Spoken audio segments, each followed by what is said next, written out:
കൊൽക്കത്തയിലെ ട്രെയിനി ഡോക്ടറുടെ കേസ്.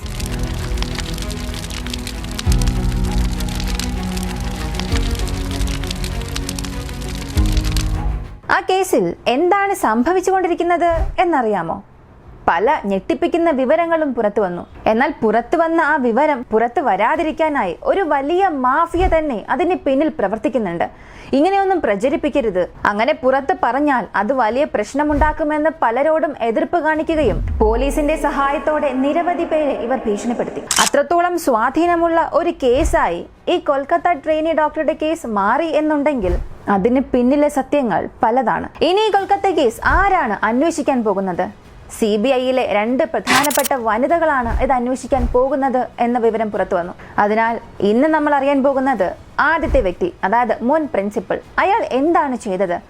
ഇപ്പോൾ കസ്റ്റഡിയിലായിട്ടുള്ള ആ റോയ്, അവൻ വനിതാ ഡോക്ടറെ കൊല്ലുന്നതിന് മുൻപ് എന്താണ് ചെയ്തത്? ഈ അന്വേഷണത്തിന്റെ എല്ലാം വിശദാംശമാണ് ഈ വീഡിയോയിലൂടെ നമ്മൾ അറിയാൻ പോകുന്നത്.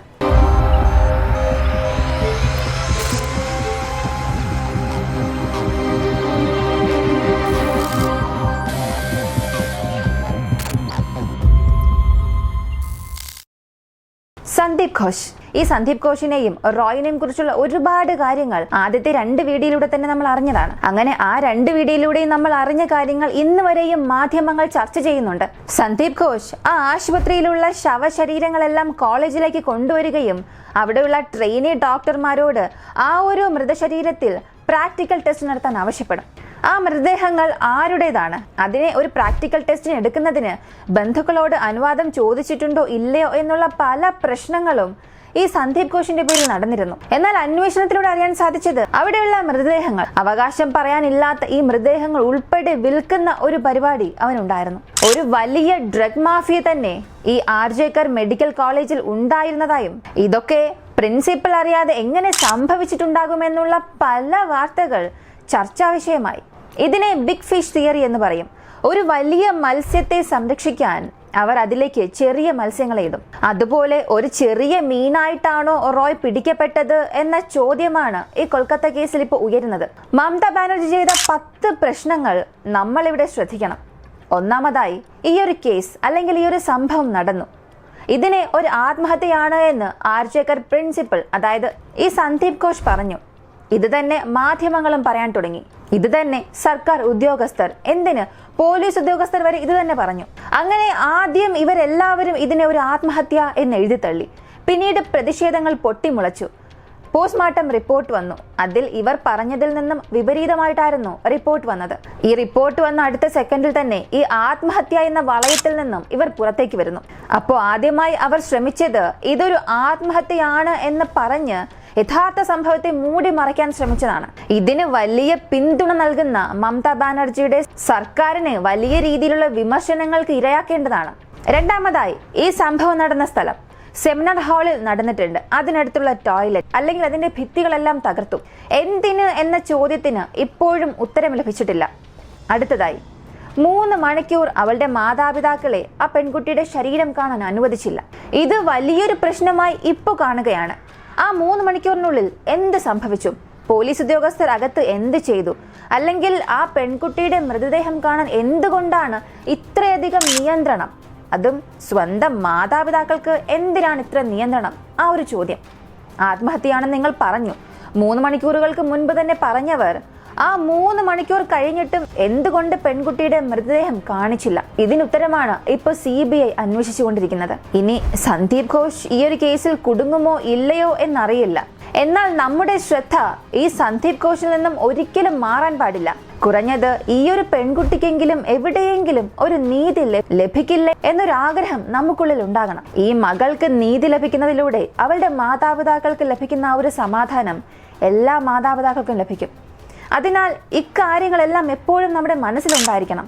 അടുത്തതായി, ആ പെൺകുട്ടിയുടെ ശരീരം എത്രയും പെട്ടെന്ന് അവസാന ചടങ്ങുകളെല്ലാം നടത്തി ദഹിപ്പിച്ചു.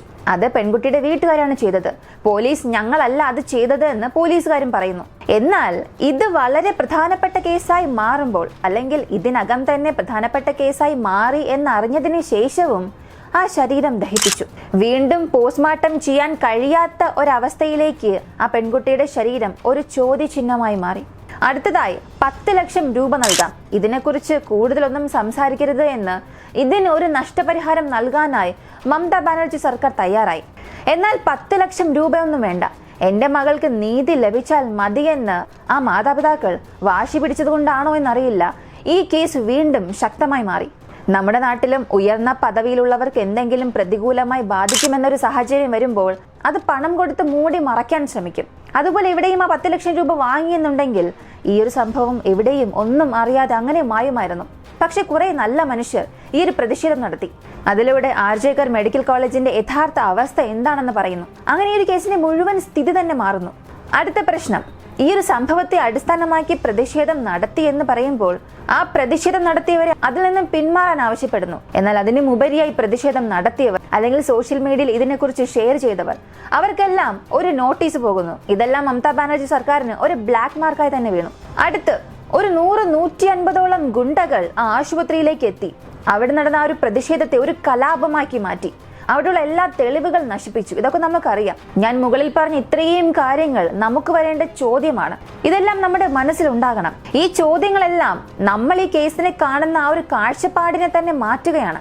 ഇനി സന്ദീപ് ഘോഷിലേക്ക് വരാം. നേരത്തെ ഇതിനെക്കുറിച്ച് ചില കാര്യങ്ങൾ പറഞ്ഞു എന്നുണ്ടെങ്കിലും ഇപ്പോൾ വ്യക്തമായ ചില തെളിവുകൾ ലഭിച്ചിട്ടുണ്ട്. ആർജേക്കർ പ്രിൻസിപ്പൽ സന്ദീപ് ഘോഷ് ഈ കൊലപാതകം നടന്ന അല്പസമയത്തിൽ തന്നെ ഇതൊരു ആത്മഹത്യയാണെന്ന് പറയാൻ ശ്രമിച്ചു. എന്നാൽ ഇതൊരു ആത്മഹത്യയല്ല, കൊലപാതകമാണ് എന്നുള്ള വിവരങ്ങൾ പുറത്തു വരാൻ തുടങ്ങിയപ്പോൾ, അല്ലെങ്കിൽ ഇവർ മറച്ചു വയ്ക്കാൻ ശ്രമിച്ച സത്യങ്ങൾ ഇവർ പോലും അറിയാതെ പുറത്തേക്ക് വരാൻ തുടങ്ങിയപ്പോൾ സന്ദീപ് ഘോഷ് തന്റെ സ്ഥാനം രാജിവെക്കുന്നു. എന്നാൽ രാജിവെച്ച അടുത്ത 8 മണിക്കൂറിൽ തന്നെ മറ്റൊരു ഉയർന്ന സ്ഥാനം അയാളെ തേടി വരുന്നു. അപ്പോ നേരത്തെ ഇത് ആത്മഹത്യയാണ് എന്ന് പറഞ്ഞവൻ എന്തുകൊണ്ട് തന്റെ സ്ഥാനം രാജിവെക്കണം? ഇതിന് ആർജേക്കർ ആശുപത്രി അല്ലെങ്കിൽ ആ ഒരു മെഡിക്കൽ കോളേജിൽ ഇയാളുടെ കൂടെ ജോലി ചെയ്യുന്ന ഒരു വ്യക്തി സത്യം പുറത്തു പറഞ്ഞു. മുൻ അസിസ്റ്റന്റ് സെക്യൂരിറ്റി അക്തർ അലി.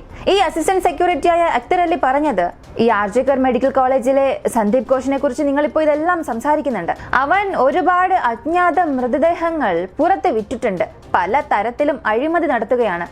ഏത് കരാറിൽ ഒപ്പിട്ടാലും 20% കമ്മീഷൻ സന്ദീപ് ഘോഷിന് നൽകണം. ഇതിനെക്കുറിച്ച് അന്വേഷിക്കാൻ ഒരു അന്വേഷണ കമ്മീഷൻ രൂപീകരിക്കുന്നു. ഈ കമ്മീഷൻ അക്തർ അലിയും ഉണ്ടായിരുന്നു. അങ്ങനെ സത്യം കണ്ടുപിടിക്കുകയും സന്ദീപ് ഘോഷാണ് കുറ്റം ചെയ്തത് എന്ന് കണ്ടുപിടിക്കുകയും ചെയ്തു. എന്നാൽ അങ്ങനെ ഉണ്ടായിരുന്നിട്ടും പശ്ചിമ ബംഗാൾ സർക്കാർ ഈ സന്ദീപ് ഘോഷിനെതിരെ ഒരു നടപടിയും എടുത്തില്ല. എത്ര വലിയ അനീതിയാണെന്ന് നോക്കുക. അന്ന് അവർ നടപടി എടുത്തിരുന്നു എന്നുണ്ടെങ്കിൽ ഇന്ന് ഈ ഒരു പെൺകുട്ടിയുടെ ജീവിതം ഇങ്ങനെ പോകുമായിരുന്നോ? അതൊരു വലിയ ചോദ്യമാണ്. ഇനി സന്ദീപ് ഘോഷിനെ അറസ്റ്റ് ചെയ്യുമോ ഇല്ലയോ, അവന് ശിക്ഷ കിട്ടുമോ ഇല്ലയോ, ഇതൊക്കെ നിങ്ങളുടെ അഭിപ്രായത്തോടെ തന്നെ ഞാൻ വിടുന്നു. ഇത്രത്തോളമൊക്കെ ഒരു മനുഷ്യനെ സ്വാധീനിക്കാൻ സാധിക്കുമോ? മമതാ ബാനർജി തന്നെ മമതാ ബാനർജിക്കെതിരെ ഒരു വലിയ പ്രതിഷേധം നടത്തി. ഇതെല്ലാം വെറും നാടകം മാത്രമായി കണ്ടാൽ മതി. അപ്പോൾ സന്ദീപ് ഘോഷ് അജ്ഞാത മൃതദേഹങ്ങൾ അല്ലെങ്കിൽ ഉടമസ്ഥത ഇല്ലാത്ത മൃതദേഹങ്ങളെ വിൽക്കുന്നു, അല്ലെങ്കിൽ 20% കമ്മീഷൻ അവൻ തന്നെ ലഭിക്കുന്നു. മയക്കുമരുന്ന് മാഫിയ. ഇതെല്ലാം ആ ട്രെയിനി ഡോക്ടർക്ക് അറിയാമായിരുന്നിരിക്കണം. ഇതാണ് ബിഗ് ഫിഷ് തിയറി. അടുത്തത് റോയ്. ഈ സഞ്ജയ് റോയ് ഒരു വലിയ ക്രിമിനൽ ആണെന്ന കാര്യം നമുക്ക് എല്ലാവർക്കും അറിയാം. പോലീസിന്റെ അന്വേഷണത്തിൽ അവൻ അവസാനമായി ഒരു മൊഴി നൽകി. അവൻ ആ പെൺകുട്ടിയെ കൊന്നു എന്ന് പറയപ്പെടുന്ന ആ സമയത്തിന് മുൻപ് അവൻ എവിടെയെല്ലാം പോയി എന്നുള്ളതാണ്. അവനും അവന്റെ ഒരു സുഹൃത്തും 2 റെഡ് ലൈറ്റ് ഏരിയയിലേക്ക് പോയി. ഈ 2 റെഡ് ലൈറ്റ് ഏരിയയിലേക്ക് പോയപ്പോഴും ആദ്യം സുഹൃത്ത് അകത്തേക്ക് പോയി അവിടെ ഒരു പെൺകുട്ടിയുമായി സമയം ചെലവഴിച്ചു. റോയ് ഇല്ല ഞാൻ വരുന്നില്ല എന്ന് പറഞ്ഞ് മദ്യപിച്ചുകൊണ്ടിരുന്നു എന്നാണ് പറയുന്നത്. വീണ്ടും മറ്റൊരു സ്ഥലത്ത് അവിടെ നിന്ന് ഒരു 10-12 കിലോമീറ്റർ അകലെയുള്ള മറ്റൊരു റെഡ് ലൈറ്റ് ഏരിയയിലേക്ക് പോയി. അവിടെയും റോയ് പുറത്തുണ്ടായിരുന്നു. സുഹൃത്തായിരുന്നു അകത്തേക്ക് പോയത്.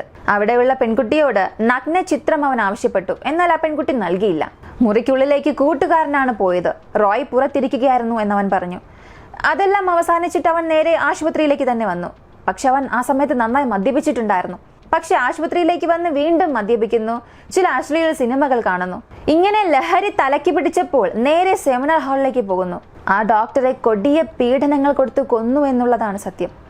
ഇതാണ് ഇപ്പൊ പോലീസ് അധികാരികൾ ചൂണ്ടിക്കാട്ടുന്നത്. പക്ഷെ ഇവിടെ വരുന്നൊരു ചോദ്യം, 2 റെഡ് ലൈറ്റ് ഏരിയയിലേക്ക് പോയി, അവൻ അത്രയും മദ്യപിച്ചിട്ടുണ്ട്. അത്രത്തോളം അവൻ ഒരു കാര്യം വേണമെന്ന് ആഗ്രഹിച്ചിരുന്നെങ്കിൽ അവൻ ആ റെഡ് ലൈറ്റ് ഏരിയയിലേക്ക് തന്നെ പോകണമായിരുന്നു, അവിടെ തന്നെ എന്തെങ്കിലും ചെയ്യണമായിരുന്നു. അതിനാൽ അവൻ ഈ പറയുന്ന കാര്യങ്ങൾക്കും നടന്ന സംഭവങ്ങൾക്കും ചില പൊരുത്തക്കേടുകൾ നമുക്ക് കാണാൻ സാധിക്കും. അപ്പോ ഈ അന്വേഷണം ശരിയാണോ, അല്ലെങ്കിൽ അന്വേഷണം ശരിയായ വഴിയിലൂടെ തന്നെയാണോ പോകുന്നത്? ഇതെല്ലാം ഒരു ചോദ്യമായി മാറുന്ന സമയത്താണ് ഈ അന്വേഷണ സംഘത്തിലെ 2 പ്രധാനപ്പെട്ട വനിതകൾ, ഈ 2 ഉദ്യോഗസ്ഥരാണ് അടുത്ത ഈ ഒരു കേസ് അന്വേഷിക്കാൻ പോകുന്നത്. ഇവർ തീർച്ചയായും സത്യം പുറത്തു കൊണ്ടുവരുമെന്ന് വിശ്വസിക്കാം. എന്നാൽ ഇതുവരെ ലഭിച്ച വിവരങ്ങൾ തന്നെ ഒന്നുകൂടെ നിങ്ങൾ ഓർത്തു നോക്കുക. ഒരു പെൺകുട്ടിയെ കൊന്നു. അവൻ പോലീസ് ഔട്ട് പോസ്റ്റിൽ ജോലി ചെയ്യുകയായിരുന്നു. അവന് പുറകിൽ ഇത്രയും വലിയ ക്രിമിനൽ ബാക്ക്ഗ്രൗണ്ട് ഉണ്ടായിരുന്നു. എന്നാൽ ഇതൊന്നും അന്വേഷിക്കാൻ ആ മാനേജ്മെന്റ് തയ്യാറായില്ല. കൂടാതെ സന്ദീപ് ഘോഷിനെ കുറിച്ചുള്ള പല സത്യങ്ങൾ അവിടെ ഉണ്ടായിരുന്നവർക്ക് മുൻപ് തന്നെ അറിയാമായിരുന്നു. ഈ പ്രശ്നം വന്നു, പ്രതിഷേധം വന്നു, ഓരോ സത്യങ്ങളായി പുറത്തു വന്നു. അവനൊരു കുറ്റവാളിയാണെന്ന് തെളിഞ്ഞു. എങ്കിൽ പോലും അവനെ ഒരു അന്വേഷണ വലയത്തിനുള്ളിൽ കൊണ്ടുവരുന്നില്ല. അവന് യാതൊരുവിധ ശിക്ഷാ നടപടികളും നൽകാത്ത ഒരു സംഘടന അല്ലെങ്കിൽ ഒരു സർക്കാർ ഉണ്ടെന്ന് പറയുമ്പോൾ ആ പെൺകുട്ടിക്ക് നീതി ലഭിക്കുമോ എന്നുള്ളത് തന്നെ നമുക്ക് വലിയൊരു സംശയമായി മാറും. ഇനി ഈ കേസ് അന്വേഷിക്കാൻ പോകുന്ന 2 വനിതാ ഉദ്യോഗസ്ഥർ ആരാണെന്നുള്ളത് നമുക്ക് അടുത്ത വീഡിയോയിലൂടെ കാണാം. ആ 2 സ്ത്രീ അധികാരികൾ അവർ ഇതിനു മുൻപ് ഏതൊക്കെ കേസുകൾ അന്വേഷിച്ചിട്ടുണ്ട്, അവരങ്ങനെ എന്തൊക്കെ കണ്ടുപിടിച്ചിട്ടുണ്ട്, ഇവയെല്ലാം മറ്റൊരു വീഡിയോയിലൂടെ നമുക്കറിയാം. ഈ ഒരു വീഡിയോയെക്കുറിച്ചുള്ള നിങ്ങളുടെ അഭിപ്രായം കമന്റിൽ പറയുക. വീഡിയോ ഇഷ്ടമായ ലൈക്ക് ചെയ്യുക, ഷെയർ ചെയ്യുക. നമ്മുടെ ചാനൽ ആദ്യമായി കാണുന്നവരാണെങ്കിൽ മറക്കാതെ സബ്സ്ക്രൈബ് ചെയ്ത് സപ്പോർട്ട് ചെയ്യുക. മറ്റൊരു വീഡിയോയുമായി വീണ്ടും കാണാം.